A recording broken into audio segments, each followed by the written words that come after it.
미군은 중국에 진다. 어떤 제국이 빠지는 함정, 새로운 신흥 물결, 신흥 기술에 도전을 받았을 때는 주저앉는다. 그것이 이란에서의 지금 미국의 모습이고, 미국이 2차 대전 승리 이후에 80년간 군사교리 측면에서 좀처럼 진화하지 못하는 부분이 있다. 공군력, 전략 폭격, 대량 폭격에 너무 집착한다. 공군력의 과잉 투자다. 두 번째, 이기는 핵전쟁이 있다고 착각한다. 계속 핵무기 교리를 새로 만들고 핵무기에 돈을 쓴다. 계량적 알고리즘에 집착한다. 인공지능과 무인 센서 결합해가지고 80%, 90% 때려부수는 이 또 계량적 알고리즘이 나왔는데 안 통하는 거죠. 한국전쟁 때 어쨌냐.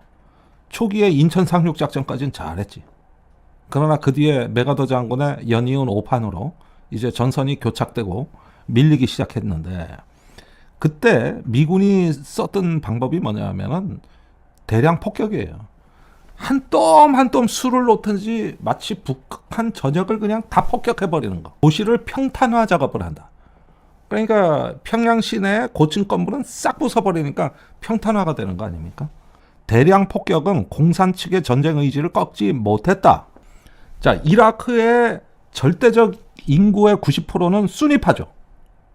그런데 사담 후세인을 참수해버리고 수니파 정권을 무너뜨린 다음에 시아파 정권을 미국이 세웠어. 그런데 이 시아파 정권은 수니파를 정권에서 배제해버린 거예요.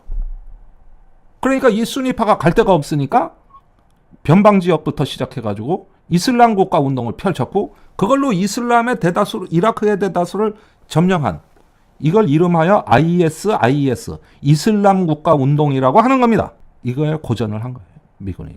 그러니까 펜타곤이 대형 무기를 좋아하는 군산복합체 이익에 부합하는 정규전 체제로 회귀하면서 전쟁을 종결짓지 못하는 수모를 겪었는데, 2022년에 전쟁이 2월에 일어났어요.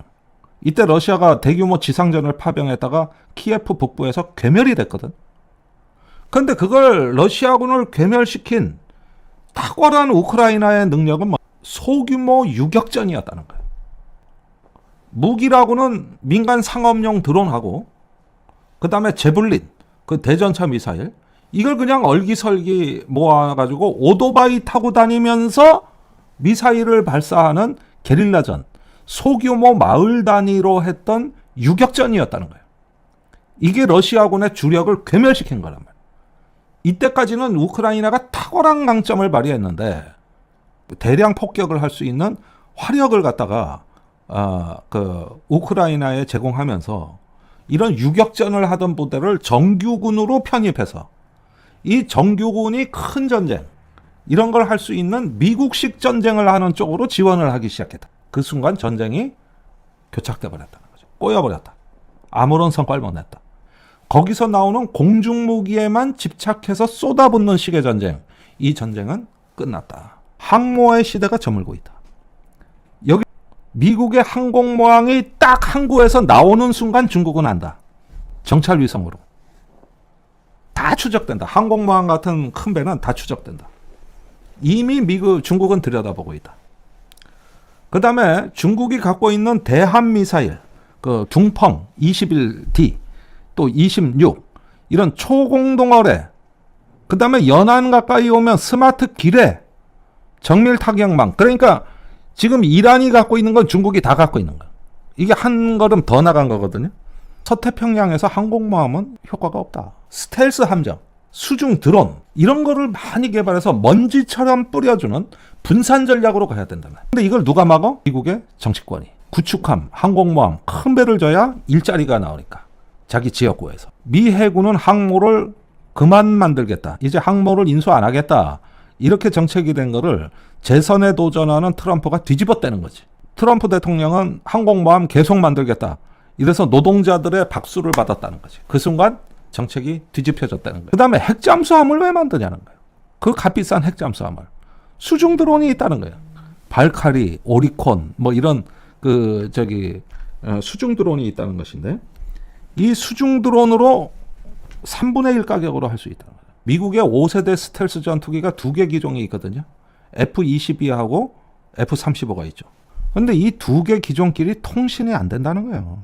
F-22하고 F-35는 둘 다 미국의 로키드 마틴에서 개발한 겁니다. 같은 회사에서 개발한 전투기끼리도 데이터 통신이 안 된다. 현장에서 서로 통신을 못하니까, 연결이 안 되니까 각자 파편화돼서 움직여야 되는. 그래서 비싸고 정교하고 돈이 많이 들어가는 대형 무기 체계를 개발했다가 실패하고, 이런 끊임없는 레거시 플랫폼의 어떤 미군 체계, 대형 항모, 대형 전투기, 대형 군함, 여기에 국방 예산을 몰아주고 있는 것이 정밀 타격 기술이 고도화된 현대전에서는 집중 공격의 표적이 될 뿐이고, 수량이 너무 적어 한두 대만 이래도 킬체인 전체가 마비되는 취약한 시스템이고, 엄청나게 지금 헤매고 있다.